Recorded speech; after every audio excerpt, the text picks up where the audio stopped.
You know, we took in hundreds of billions of dollars in taxes and tariffs from China.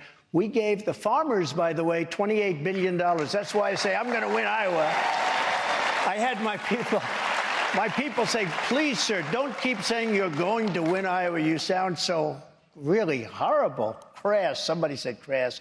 I said, but it's true. We're going to win Iowa. I gave the farmers $28 billion, and I got it from China. Who else could do that? Who else would be able to do it? Number one, who else would think about it? I think about it because the farmers were hurt very badly by China for many years. And I asked our Secretary of Agriculture, Sonny Perdue, I said, Sonny, how much damage has been done over the past 7 years, 8 years? He came back, $28 billion. I said, I'm getting it from China, and I got it. And I told the farmers, go out and buy more land and go out and buy bigger tractors, right? You remember that?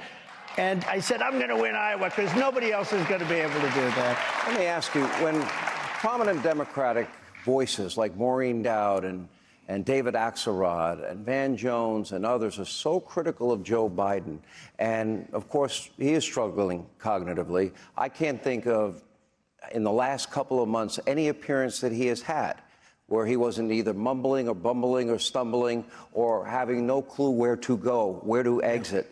Now, my question is, do you think in 11 months he will be their candidate? I personally don't think he makes it, okay? I haven't said that. I'm saving it for this big town hall. I personally don't think he makes it.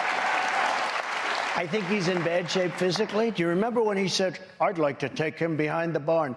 If he took me behind the barn and I went like this, I believe he'd fall over. I believe he'd fall over. But who knows? Who knows? But it was okay. And by the way, it was okay for him to say that. He said, I'd like to take him behind the... He could say that and everyone thought it was so cute.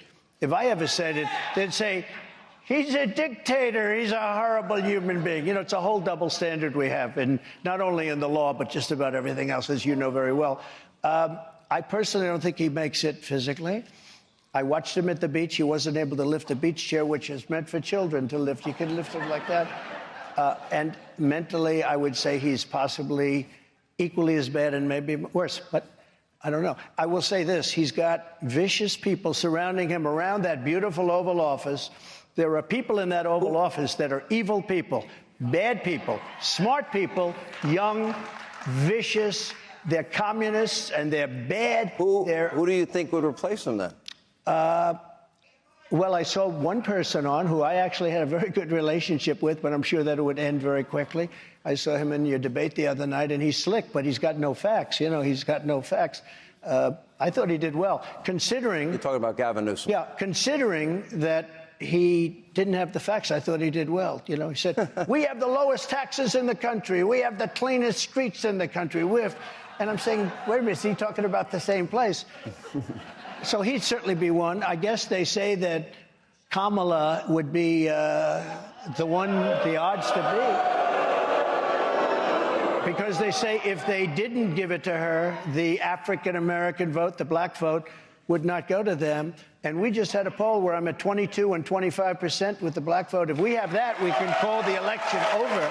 We got to take a break. Thank you. All right, we'll take a break. We'll come back. A lot more to cover with former President Trump as we continue. We are in beautiful Davenport, Iowa. Thank you for being with us.